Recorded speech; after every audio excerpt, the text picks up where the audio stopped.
Everybody, I need your attention, please and thank you. Just a second. Okay, now, I have a lot of things to talk about today, okay? I can't believe it. This evening, we're going to be, starting to read the 1984. What I want you to do is I want you to get up to page. You don't have to read all of chapter 1 since it's a long chapter. Is page 7. Page 7. By tomorrow at about, I'd say 5:50 or so. Okay? Now, I'm not going to spoil it for you because I really would hate to spoil the book for all of you. However, let me tell you that we're going to do more introductory activities before we get into this book. More introductory activities. Because reading this, because I already started reading this, really, really got me thinking about what is going on in the current modern world, and also, come to think of it, history. Because this is a very, very, very controversial book, and it really is very, very significant to a lot of things. And let me tell you that George Orwell had a lot of references to Hitler, to the the Nazi German army, to his regime, and also in the present time, which he was not, living in the present time, to North Korea.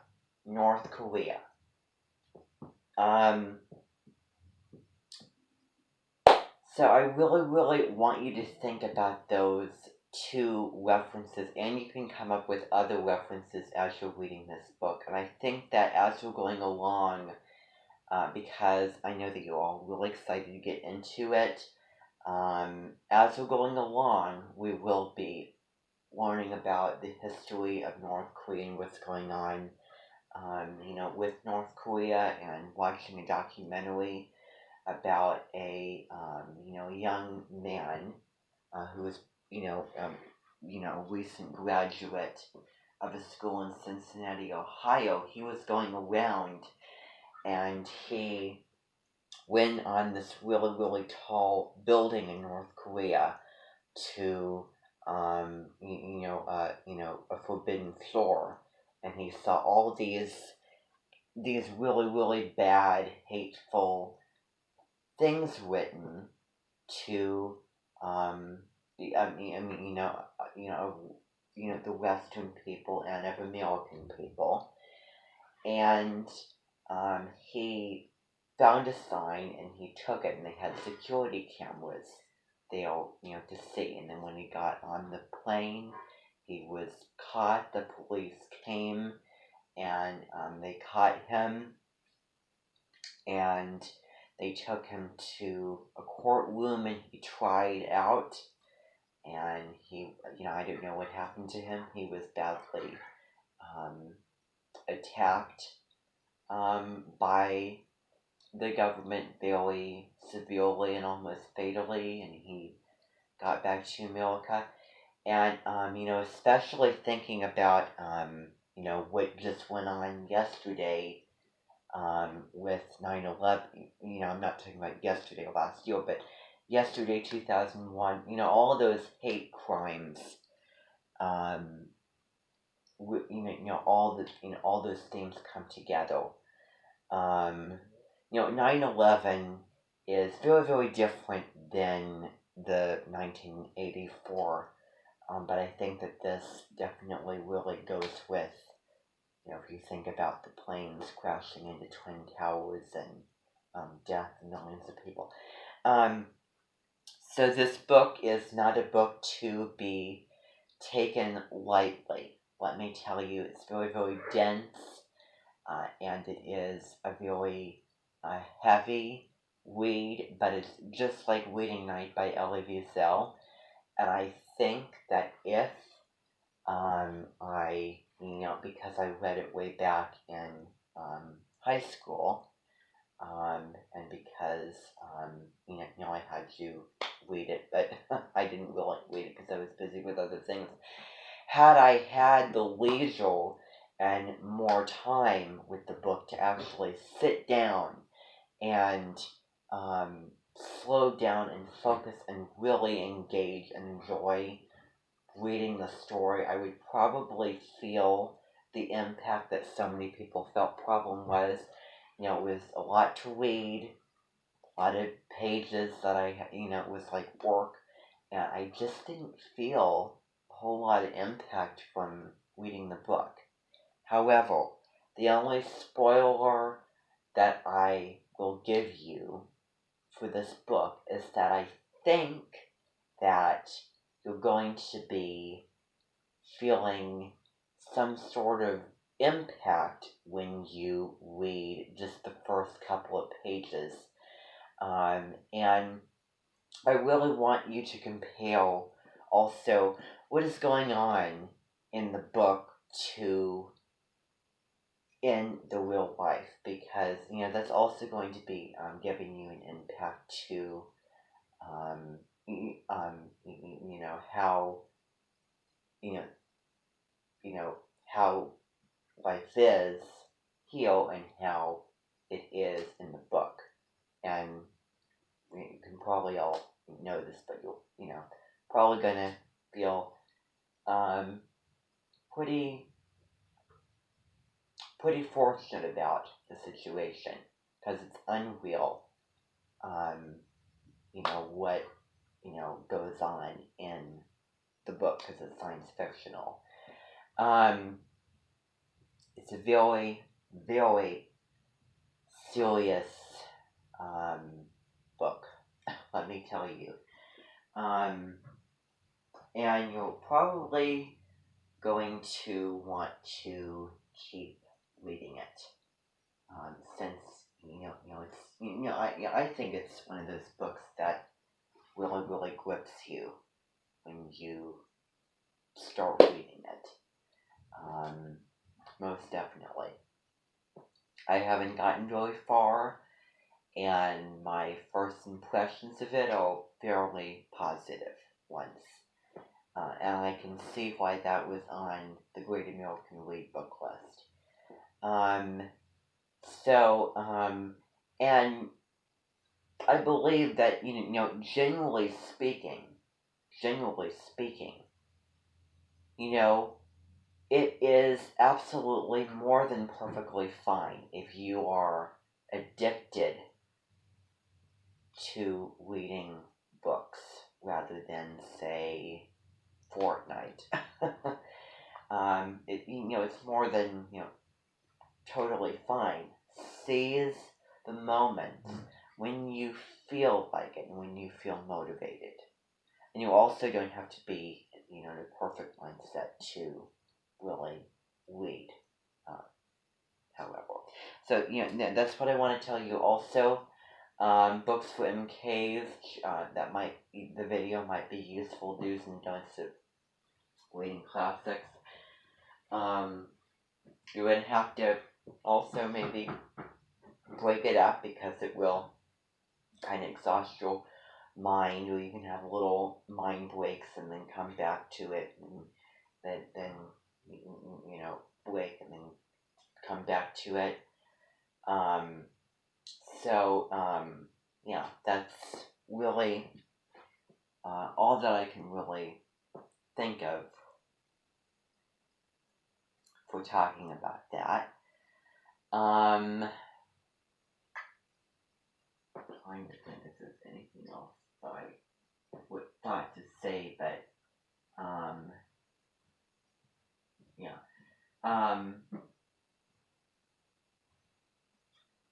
So yeah, trying to think about something,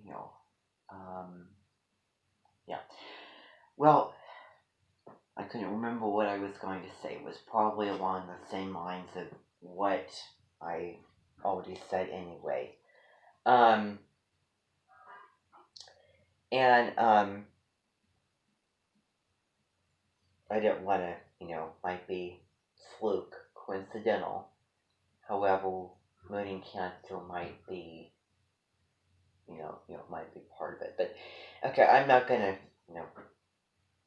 worry about that because it's probably just the day and it's not the horoscope. So I'm not gonna, because if I say something one day, might not happen the next time.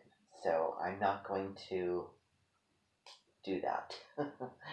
That's how it seems like it. So, yeah, that's really all that I have to talk about. But I think that all of you are really going to, um, be moved by reading this book. Because it really, it's not completely made up. You need to remember that it's not just a made up story, but it also has references to so many things in history and what is going on in the present. We're going to be looking at those things and additionally to the book as well. And I'm sure that those individuals, the citizens of North Korea, if the government, because they, have restrictions over a lot of things, over certain books, and they have those spies out and everything. If everything became like it is in this country, and then people started reading Fahrenheit 451, Brave New World, and 1984, then it would really, really resonate with them. Yeah, so that's really, again, all that I have to say on it. We're going to be talking about it because I'm sure that when you're done reading it, you'll probably want to discuss it. You'll probably be in some sort of mindset to discuss the book. And I could go on talking about it. However, I didn't want to spoil it. I just want to give you the basic idea of the book. And in my opinion, it's better to go into reading a book cold. I think not knowing a whole ton of background knowledge about it, because it's gonna just it's gonna spoil it for you, and it's going to kind of ruin it, make it less exciting and new if you do it that way. So that's why I'm being a little, what's the word? Vague talking about it. So, yeah. So, also, if you're interested, the World's Strictest Parents published a brand new episode today of That'll Teach Them Season 2, where they're going, 30 or so students are going to a secondary school in Britain in the 1960s, and Miss Gibson is there, and there's somebody in there, not the headmaster of the episode, that is going to look like the narrow gauge controller, the thin controller in Thomas and Friends. And I think that what goes on is a less extremist, more realistic version of, you know, control and totalitarianism. Schools more, domestic way to think about what the book is going to be. But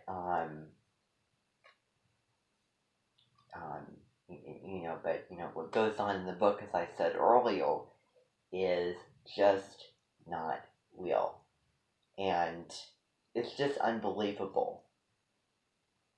About things in the book is what you're probably going to be coming across. So I'm going to leave it for you to find out on your own. I'm just telling you just genuine things about, reading it already. Because as you know, I read things along with the Minton. So that's really how I do things. So everybody, I release you now. You can have dinner. And we're going to have dinner and the rest of the evening. Now, my little tip for you on this, and I learned this coming to my beliefs, but I learned it out of my experience. And I want to use the analogy, and somebody actually came up with this analogy, of watching a show prior to when you're going to be reading a book, particularly if it is a book like this, as eating Skittles before drinking wine, or before having dinner. Eating a lot of Skittles before having dinner, because in the Skittles takes up your appetite, and it's sweet and healthy, and well, it is, but it isn't. And it could, if you have enough, spoil your appetite.